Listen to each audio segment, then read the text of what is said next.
Hello, my name is Fergus. I'm a music student, a final year music student here at the university, and I'm going to be speaking about, the influence of traditional music that's had on some of the jazz music that's being created right now in Scotland by Scottish jazz artists. But before I do that,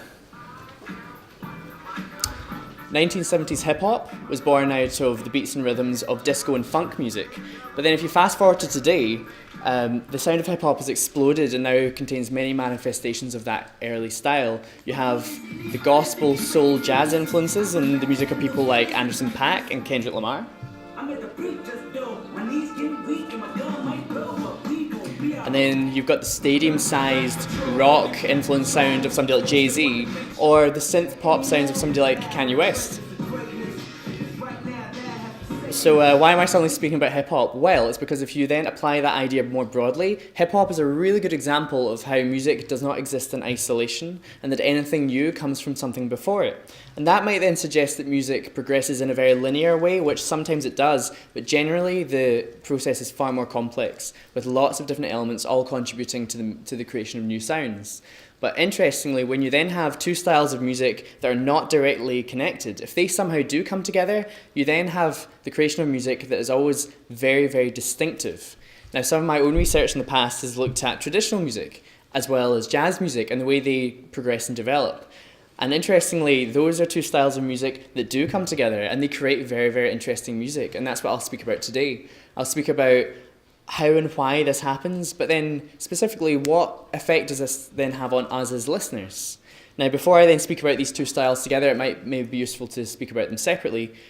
So Scottish traditional music is continuously changing and adapting, and it spans very large geographical and cultural boundaries. It's therefore very, very difficult to give a concise definition. So instead of telling you what it sounds like, maybe it's a little bit better if I show you. So if I say Scottish traditional music, some of the most fundamental basic images you might have in your head could include bagpipes, or ceilidhs.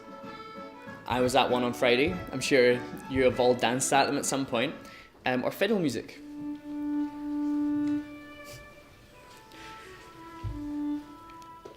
A level above that, you have maybe artists like Phil and Ali. I think that No Hogmanay is complete without them. To this you might add Sessions in the Pub, or Celtic Connections that ended a couple of weeks ago. On top of that, you then have contemporary trad bands like Julia Fowlis, Capercaillie, or this band Talisk. Now what this shows is that Scottish traditional music does not sound like just one thing, but what these all have in common is this real emphasis on melodies, this real emphasis on tunes. So that's that part of the music that gets stuck in your head, that you might maybe find yourself singing later on. And it's this idea of musicians writing and creating melodies that then get passed on through generations of musicians. And it's this constant adapting and reworking of a style that I think is why traditional music is still so strong today. Now what about jazz music? There's a couple of kind of stereotypes of what jazz can sound like, and I have a few of them here.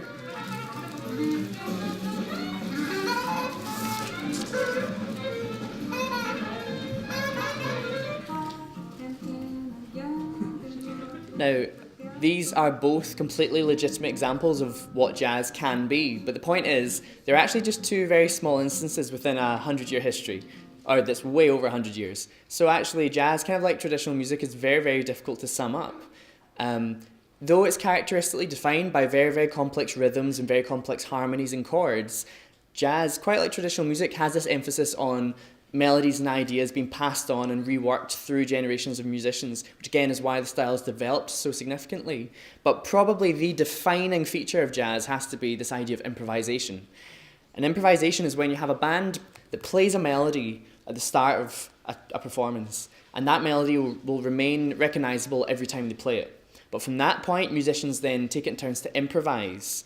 So essentially, they will use that initial melody as a jumping off point, as a framework on which to then create their own melodies in a spontaneous and very free way. So what happens when these two styles then come together? There's a couple of ways that traditional music can influence jazz, but the two main ones I'd like to speak about today are melody and improvisation and the presentation of music. So that could be anything from album covers to the way music is tracks or titles and albums. So to talk about melody and improvisation, I'd like to play some music by a young Scottish jazz musician called Fergus McCready, and his music is very, very influenced by Scottish traditional music, particularly in the way he writes melodies. In this example, listen to the very, very distinct melody that's very similar to one that you might maybe hear in traditional music. This is from his upcoming album.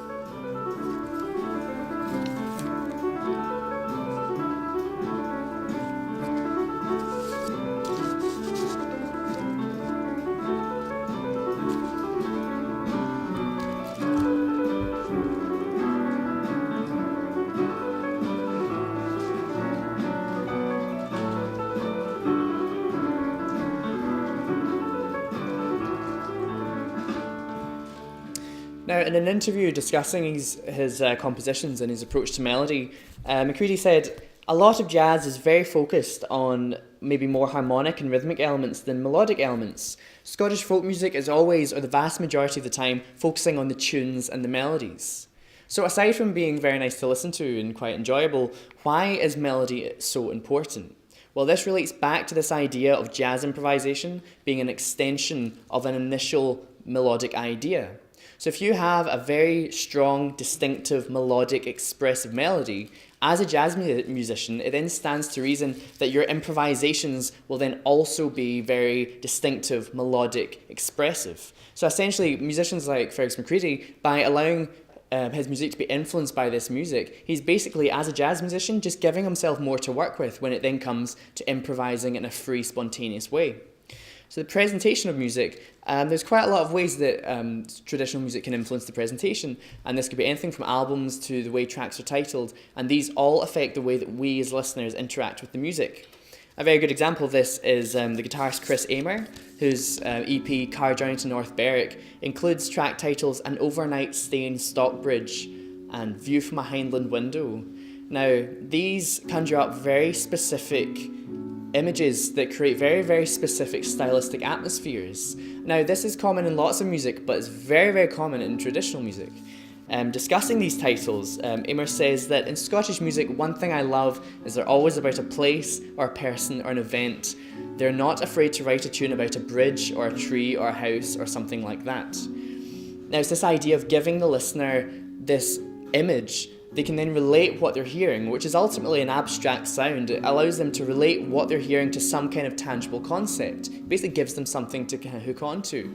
Now, album covers can have a very, very similar effect. I have here 4 album covers, and I have 4 clips of music. And I would like to see if you guys can match the clip to the album cover. And the clips are very short and they go past quite quickly, but I'll just shout 1, 2, 3, 4 and put your hands up if you think it's that album cover. So here we go, first one. Okay, hands up for number 1, hands up for number 2, hands up for number 3, hands up for number 4. Okay, number 1, number 2, number 3, number 4. Number 1, number 2, number 3, number 4.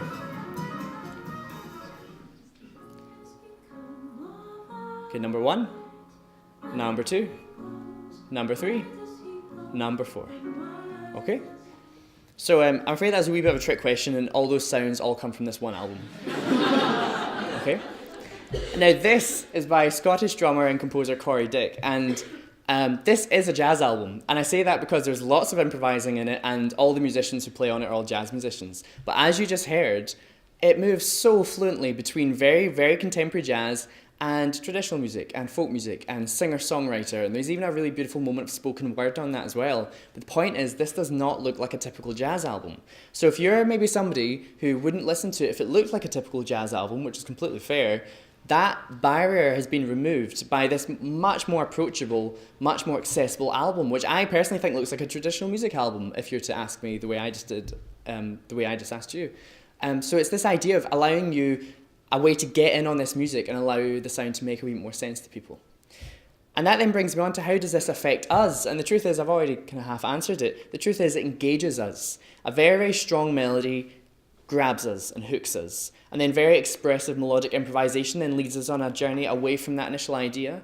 Words really engage us. There might be a title with an image, a person, or a place that the music is written about. As human beings, words really engage us if somebody's singing to us. Or it might just be really groovy, rhythmic music that just makes you want to move and dance. But then, as you just heard with Corey Dick's music, this music can still be very, very complex. Because if these musicians, if they really engage you, it means that as improvising musicians, they can then lead you on a journey way to more complex places, but still allow you as a listener to follow. And that is so important when this music is then taken out and played live. For example, Glasgow has a lot of music venues that play host to lots and lots of different styles of music. But until very, very recently, there was no permanent specific jazz venue. So therefore, jazz could be found in all of these venues, plus others, some of which you may have gone to yourself. But these venues also play host to other music, including traditional music. So jazz musicians would often find themselves playing to jazz and non-jazz audiences. So if you have walked into one of these bars to hear some live music, this is the musician's chance to show you the music that they play. But in order to keep you there, they have to play this groovy, anthemic, expressive, engaging jazz music.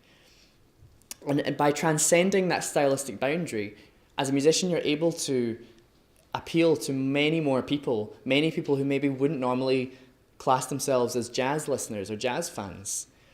And it's this idea of a music scene that then allows this all to happen. This music scene where musicians work and interact with one another within these venues. That's how musical styles can then influence other musical styles. So Glasgow, taking that as an example again, has this incredibly eclectic music scene. So musicians work and interact with lots of different practices, particularly jazz and traditional music. They essentially exist within the same spaces. So many of the musicians move very, very fluently between the styles, working with musicians and creating music. A very fine example of this occurred at the Edinburgh Jazz Festival last year when young jazz musician of the year, David Bowden, collaborated with young traditional musician of the year, Charlie Stewart, and they created this band of musicians that spanned the entire spectrum of jazz and traditional music. And it was an absolutely brilliant gig. Musicians will always look to other musicians to widen their musical horizons. And Chris Amer sums this up really beautifully. He says, "Because I came this convoluted route via jazz, there's a mutual excitement. They're very excited about what I've learned and done, and likewise, I'm excited in what they do. There's a lot of sincere desire to play and to talk and to listen and to check each other's stuff out." What I've spoken about today is really just one quite small example of how music influences music that then influences more music. And it's actually all part of this very interwoven ecosystem that's constantly changing and shifting. So it does not matter how niche your favourite music might seem to be, somehow it's connected to this bigger picture. And that bigger picture is always going to be changing and developing. So it's then where these connections are made, if you actively seek out those connections, that's where you'll then find the music that is the most exciting, the most emotive, and ultimately the most distinctive. So thank you very much. I'll now take any questions you may have.